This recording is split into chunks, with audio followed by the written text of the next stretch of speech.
Welcome to Choice Classic Radio, where we bring to you the greatest old-time radio shows. Like us on Facebook, subscribe to us on YouTube, and thank you for donating at choiceclassicradio.com.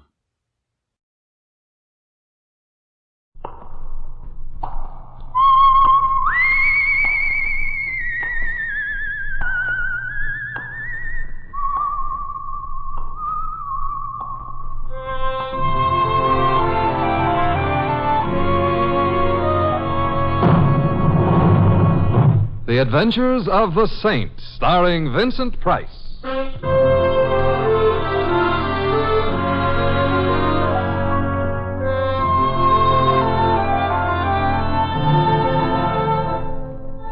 Saint, based on characters created by Leslie Charteris and known to millions from books, magazines, and motion pictures. The Robin Hood of modern crime now comes transcribed to radio, starring Hollywood's brilliant and talented actor Vincent Price as the Saint.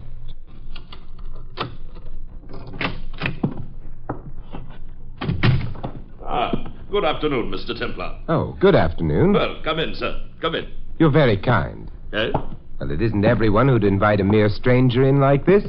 And the fact that it's my own apartment into which I'm being invited is...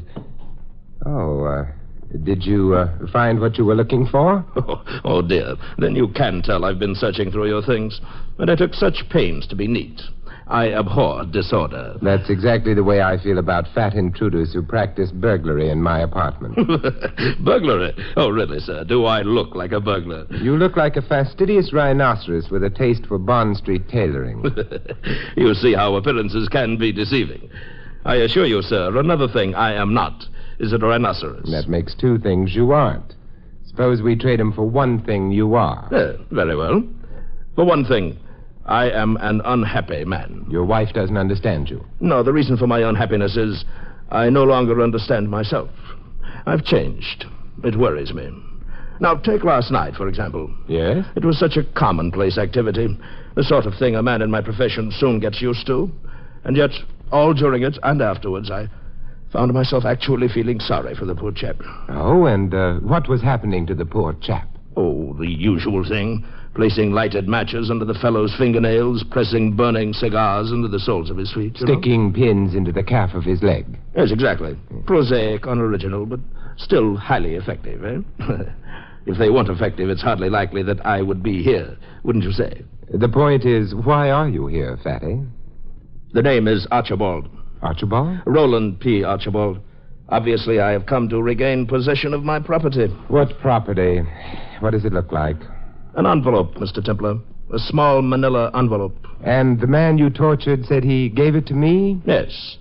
Fernandez said your name very clearly, even though we were doing a magnificent job of twisting his arm at the time. And he was doing a pretty good job of pulling your leg. What do you mean? Look, Roland P. Archibald, my tailor is due here at any moment with a newly made suit that I am very eager to try on. I'd be obliged to you if you picked up your marbles and... Nice. That depends on whom it's being pointed at. It's a Walther, one of the finest automatics the Germans ever made. I suppose you'd suspect an ulterior motive if I asked you for a closer look. The envelope, please. I've gone to considerable trouble, Mr. Templar.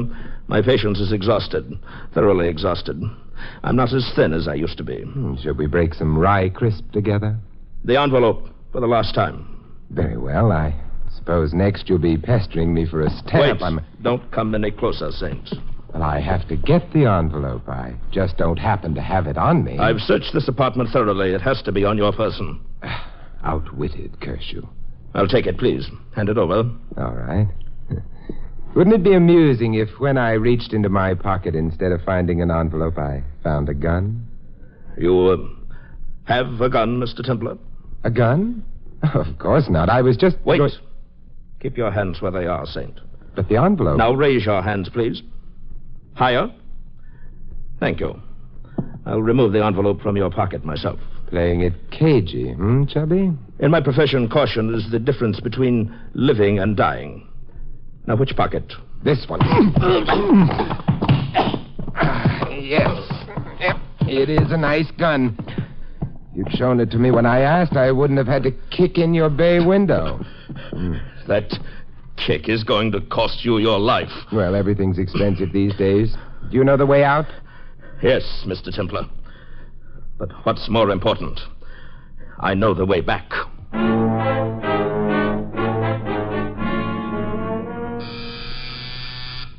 Who is it? It's Finley, Mr. Templar. I've brought your suit. Oh, come in, Finley. If you'd been here 10 minutes ago, you'd have found me having my measure taken by someone else. Indeed. You're displeased with my work, Mr. Templar? That someone else wasn't a custom tailor, Finley. He was taking my measure with a gun. Well, now, let's see. How did this latest masterpiece of yours work out? Oh, if I may say so, sir, I do believe I've exceeded myself. Then you've exceeded the best tailor in town. If you'll remove your coat, Mr. Templar. I'll just take the suit out of the box. Yeah. Now, if you'll just slip the coat on. All right. Oh, that's a good fit. Step over to the mirror, sir. All right. Yeah. It's a well-tailored piece of... Hey, what's this? Pardon? This little... Well, I'll be... Is something wrong, sir? Yeah. Yeah, or is it the latest fashion to wear a bullet hole beside the breast pocket? What's that? A bullet hole? Yeah, look, see for yourself. Small and round and still smelling of cordite. But it isn't possible. How could a thing like that have happened? Well, did this suit have any known enemies? Say a bargain basement blue surge with a jealousy neurosis? Mr. Templar, I'm dumbfounded. I don't know what to say. What's this? Another bullet hole? Huh. Something in the inside pocket. It feels like... It's an envelope. What? Yeah, a small manila envelope. Now, that has a familiar ring. And so has this name penciled across the flap. Name? Yeah. Do you have a customer named Fernandez? Fernandez? Why, no, sir. I know no one by that name. Who is he, sir?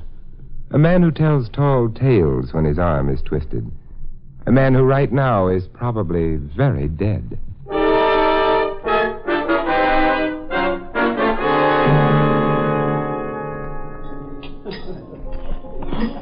Ah, my beloved, fill the cup that clears today of past regret and future fears. Tomorrow I may be... Exactly where you are right now. Quoting Omar Khayyam to a disinterested highball glass. And empty, Simon. This cup that clears, empty. An entirely temporary condition. Bartender. Yeah. Double for Mr. Murphy, and I will have the same. Yes, sir. Ah, your generosity is matched only by your intelligence and wit. What brings the mighty man catcher to 3rd Avenue? Whiskey? Women? An encyclopedia that walks like a man. And drinks like a fish. I'm at your service, my saintly friend. Well, I'm glad Einstein just wasn't available. An amateur. Here you are, sir. No, thank you. Oh, thank you. Ah. Ask me anything, Simon. My brain is in your hands. We'll start with names. 2 names. Name them. Roland P. Archibald. Neat, natty, and fat with an extra bulge under the arm. That probably means a gun. Mm-hmm, that's Roland. And that's all. Now, don't tell me that filing system you call a brain has slipped up on Roland P. I'm afraid so, Simon. He has, no friends, no acquaintances, no known occupation, no known anything. A very mysterious cookie. Oh, I'd put him more in the plum pudding class. Next name? Fire. Fernandez. Fernandez.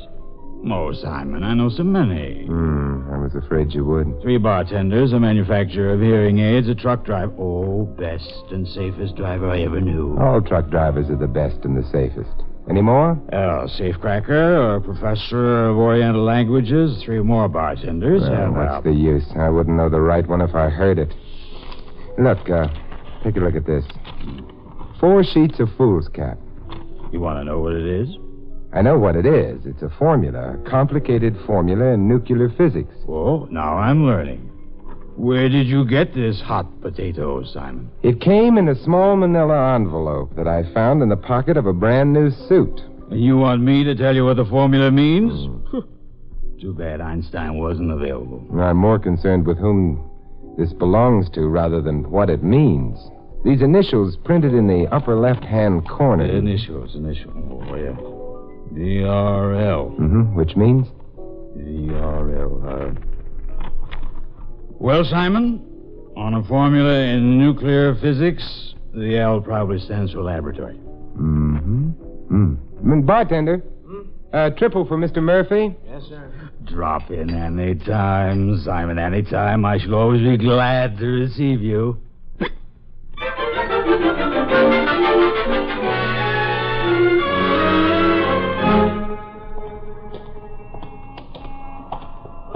Hi.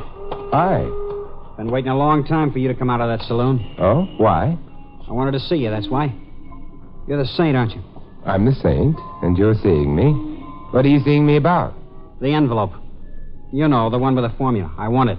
Now, don't tell me it's your homework. You know who I am, Junior. Who are you? It don't make no difference who I am. But if it'll make you happy... It'll make me happy. The name's Gus. Now, come on, give. Why? I got a gun in my pocket, that's why. And I'm told to bring back that envelope no matter what. And if I refuse to give it to you, you'll shoot me and take it from me, huh? That's the truth. You're new at this, aren't you? I know my way around. What happens when you shoot me here on the sidewalk? You fall down, of course. Eventually. But first a woman screams. There's always a woman who screams. And people start running toward us, and a cop comes tearing up, and, what do you do during all of this, Gus? Me? I run. And the envelope? I take it out of your pocket before I run. Oh, you'll have time. Huh? When a man is shot, he doesn't just go plop like they do in the funny papers. First, he clutches the spot where the bullet hit him, and then he staggers around for a while. Then he lurches, swerves, sinks to one knee, gets up again. You know, nothing brings out the ham in a man like being shot. So? Well, you'll have to wait until I'm through with my dying act before you can reach into my pocket, Gus. By that time... Yeah. Maybe you're right. There will be no charge for the lesson. Maybe I can teach you something. Yeah, what? It's rifle fire. Get down. Over here, behind this car. Gus! You're wrong, Saint. I didn't lurch or stagger. No woman screamed. Gus! I didn't stay. Gus! I guess mine was the last lie you'll ever hear.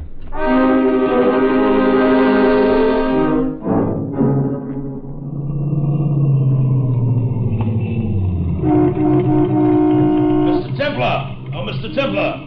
Oh, it's you, Fatty. Oh, Mr. Templar, I wish you wouldn't persist in calling me by that absurd name. No, Rose by any other name. I suppose the same sort of reasoning applies to a rat. Well, is this the big moment, Roland? Eh? Archibald's revenge, the payoff I was promised for, the kick in the stomach I delivered? I would hardly honk my horn after you shout your name at the top of my voice on a busy thoroughfare if it were my intention to kill you, Mr. Templar. No, I suppose you wouldn't. You'd park your car somewhere and stalk me from it with a high-powered rifle. Well, you know, that sounds rather effective. I must bear it in mind for the future. Yeah, I'm still bearing it in mind from the past. A kid named Gus caught the bullet for me. Eh? I don't quite understand. It's simple, Fatty. You missed me. You think that I... Oh, really, sir, this is most amusing. You won't hear Gus laughing. My dear Templar, I am an expert rifleman. If I had aimed at you, I shouldn't have missed you. But come, sir, the temper of this conversation is not at all what I had in mind when I sought you out. No? I should like to suggest an armistice, a peace plan, as it were, with the loser paying a generous amount as reparations to the winner. Meaning that you wind up with a formula and I with the customary 30 pieces of silver. Oh, come, Templar. You make it sound as if treason were involved. I assure you the formula has nothing to do with any government project. Then what is it, Chubby? A recipe for sweet potato pie? A method of manufacturing quick frozen bourbon? What is it? The only person who can answer that is Dr. Vargas. Dr. Vargas? Vargas? Thanks. Where are you going, Mr. Templar? Consult a phone book. You've just given me the answer to another one of 3 puzzling initials, Chubby. I think I know now what the middle one stands for.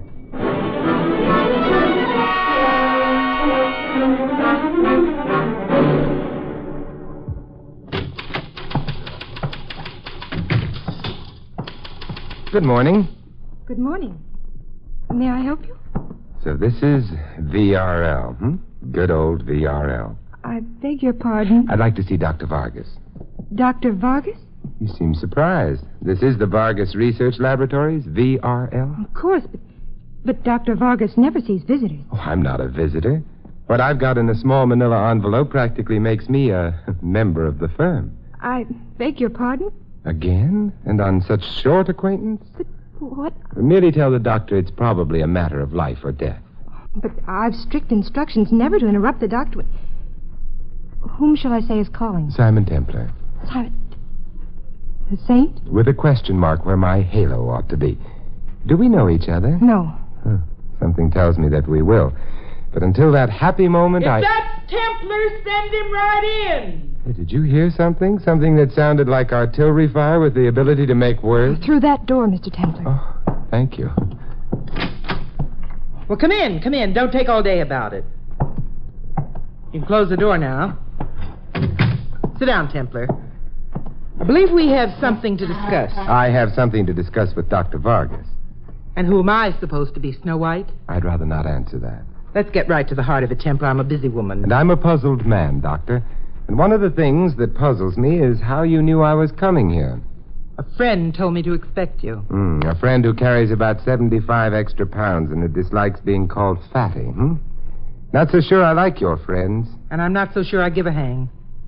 Just for the record, I've been checked and double-checked by almost every government agency in this and several other countries. Oh, then you are doing government work.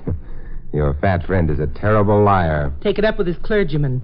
We're here to discuss a formula, one that somehow found its way out of this laboratory and into your pocket. You have it? Yeah, it's burning a hole in that pocket. Toss it over.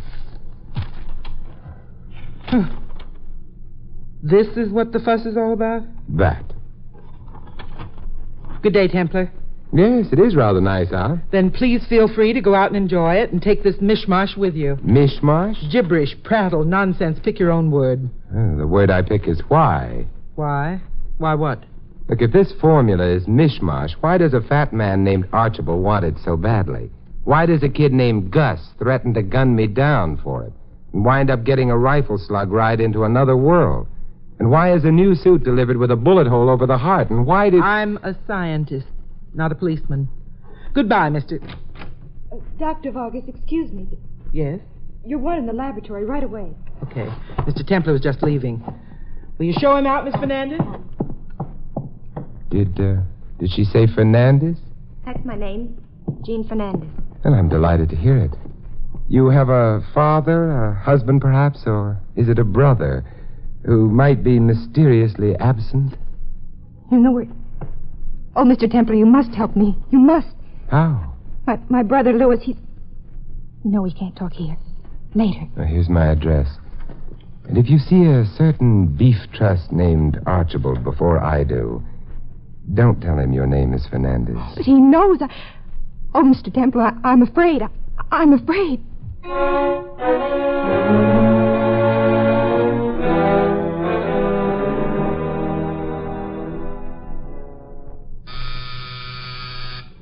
Who is it? It's I, sir. Finley. May I see you for a moment? Oh, come in, Finley. Now, don't tell me you've made me a new coat this fast. Oh, no, Mr. Templar. I could hardly do justice to my craft if I... Mr. Templar, I have a problem. Well, judging from the record, you've come to the right place to unload it. It's that object you found in the suit I delivered yesterday, sir. The manila envelope? Yes, sir. A gentleman called at my shop today inquiring for it. He insists that the envelope is his and demands its return. A fat gentleman? No, sir, a rather thin gentleman. His name is Fernandez. I doubt it. Pardon? Did he tell you how the envelope happened to be found in my suit? Yes, sir, he did. He was in for a fitting himself the other day. Fernandez? Yes, sir, Fernandez. He says he saw your coat hanging on the rack, admired it, and on an impulse tried it on. The envelope had been in his hands at the time. And he just slipped it into the pocket and then forgot about it, huh? So he informed me, sir. Now he's threatening me with legal action if I don't... Tell the gentleman to call here for the envelope, Finley. If he can identify the contents, he can have it. Well, that sounds reasonable enough, Mr. Templar. I'll tell him. Good day, sir, and thank you. Oh, Finley. Yes, sir. Tell the gentleman I'll expect an explanation about that bullet hole in my coat. You know, I'm dying to hear how the gentleman gets around that one.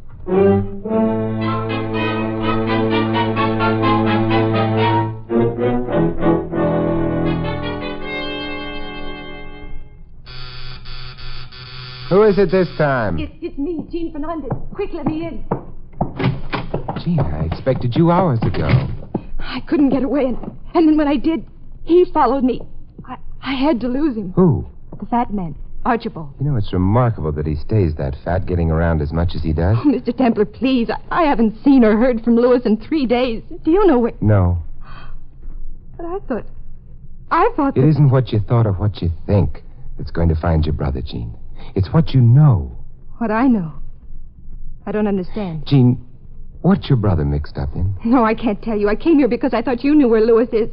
I'm going now. Do you want to see your brother again? Alive? What? What do you mean? The first and last I heard of your brother was when Fatty told me about putting lighted matches under his fingernails. Oh, no. No. I didn't mean to break it to you so ungently. But you've got to be made to realize that unless you tell me what... All right. I'll tell you. But you must help me find Lewis. You must. And I will. Now, first, that formula that seems to be so important and yet isn't. I did that. You did what? I'll begin at the beginning. That's a good place to begin from.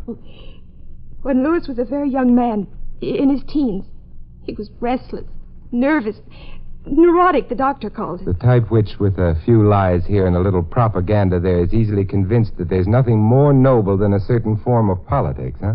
Yes. Well, he joined the movement and rose rapidly in it. He was slated for big things.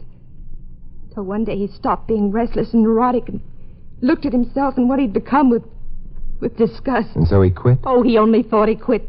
All these years, he didn't have the slightest connection with them. He never dreamed that they'd seek him out again and expect him to... They wanted something from him, huh? Something that he could get for them easier than anyone else could.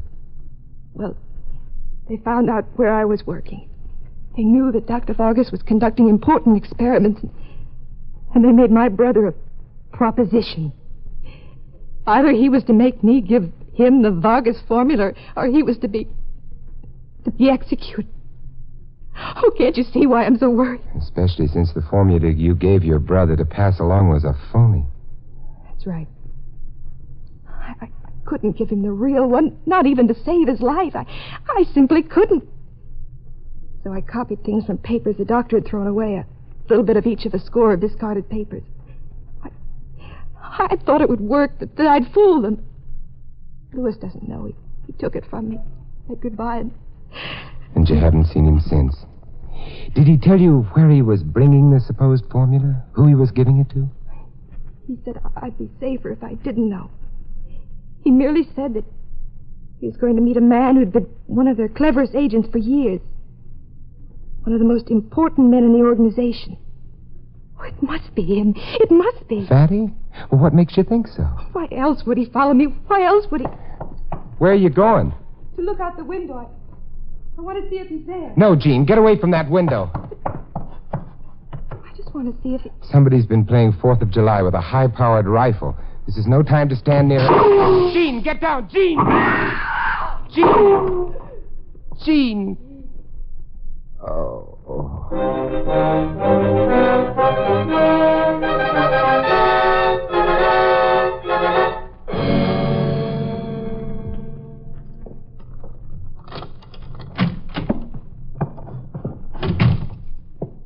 Well, hello. Welcome home. Again? Come in, Mr. Templar. Come in, sir. Someday I'll open the door of my apartment, walk in, and...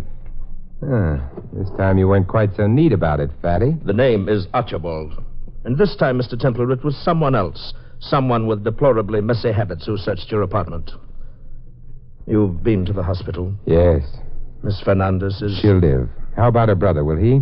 He's still in a coma. Now, suppose we discuss Roland P. Archibald and what brings him here this time. Well, my dear sir, the formula, naturally. No, Roland, not the formula. Huh? I'm certain Dr. Vargas must have told you by now that the formula Why should she tell me anything? Because of what you are, Roland.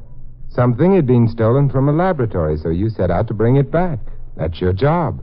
We're both on the same team. But, my dear Templar, I'm the villain in this opera. I'm the fellow who swore that he'd have your life, remember? And your cover. Eh? You were making like the criminal element as a cover-up. You're a counterintelligence agent. Am I? Yeah, I began to get on to you and to what part you were playing in this drama when I called on Vargas this morning. What? She was expecting me. And the only one who could possibly have told her that I'd be dropping in was you. And so? The doctor is doing important work. She's been security checked from here to Sunday. So, since you're playing ball with her, you must be playing for the home team. Have you anything at all that might help us find out who pressured Fernandez to go after the formula? He's the same man who's been shooting off his rifle. If we could only find out who he is. I know who he is. You do? Sure. Fernandez gets the formula from his sister, goes to deliver it, has a few unpleasant words with Uncle Joe's one-man spy ring, and they start fighting with guns. My new suit is a casualty. So was Fernandez, but he managed to get away and come to us. He's been in a coma ever since. Keeps muttering your name and the words, in the pocket, in the pocket. Which led you to me and the pocket I was wearing, instead of the pocket of the new suit that was hanging in the shop with my name on it. Would you mind explaining? Well, Fernandez wasn't sure he'd be able to get away. So he hid the manila envelope with the formula in the pocket of my new suit. Get away? Get away from where? From the tailor shop where he went to meet the spy. But why the tailor shop? What? Because the spy has a cover identity, too. He happens to be Up your hands, both of you. I was saying he happens to be a tailor.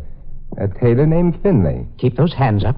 A tailor named Finley who one day tells me he's never heard of a man named Fernandez, and the next day tells me an old customer named Fernandez is called to claim the manila envelope.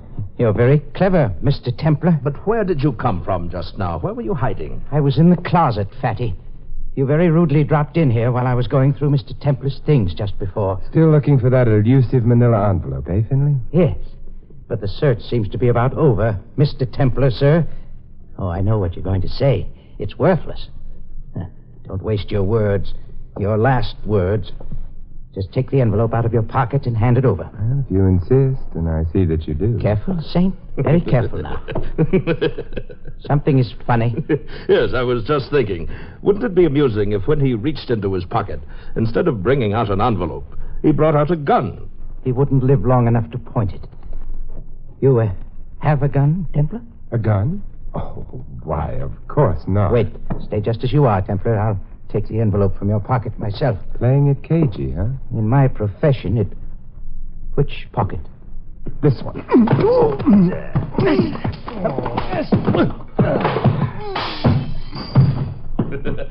Oh, that's splendid, Mr. Templar. Splendid, splendid. You must teach me that kick trick sometime. And the knockout punch was magnificent. Oh, I enjoyed it. Oh, thank you. But I don't think you enjoyed it nearly as much as I did. In fact, Fatty, I'm a little sorry it's over. Oh, Mr. Templar, for the last time, the name is... Yes? Never mind. I think you've earned the right to call me Fatty.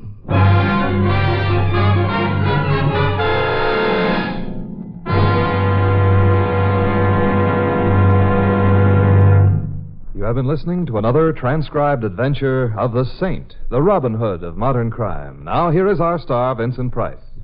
Ladies and gentlemen, in tonight's cast, you heard Patricia Jepson as Jean and Bill Conrad as Archibald. Jack Moyles was Finley, Whitfield Connors, Murphy. Sam Edwards played Gus, and Jody Gilbert, Dr. Vargas.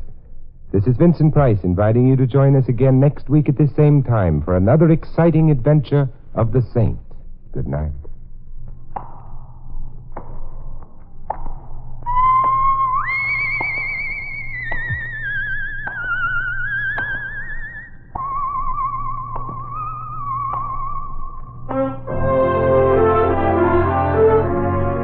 Tonight's script of The Saint was written by Michael Cramoy. The Saint, based on characters created by Leslie Charteris, is a James L. Sathia production and is directed by Helen Mack. Vincent Price is soon to be seen co-starring with Errol Flynn and Michelin Prell in William Marshall's production of Bloodline. All you Saint fans will be glad to know that the Saint comic books are on sale at all newsstands. Your announcer is Don Stanley. 3 chimes mean good times on NBC. There's fun today and every Sunday with 2 of your favorite families on NBC. There's the Blandings family with more perplexing adventures in their famous dream house, starring Cary Grant and Betsy Drake as Mr. and Mrs. Blandings. And Sunday also means the Harris family with Frankie, Julius, and all the other favorites of the Phil Harris Alice Faye show. And today, hear Judy Holliday, Jimmy Durante, Carmen Miranda on The Big Show on NBC.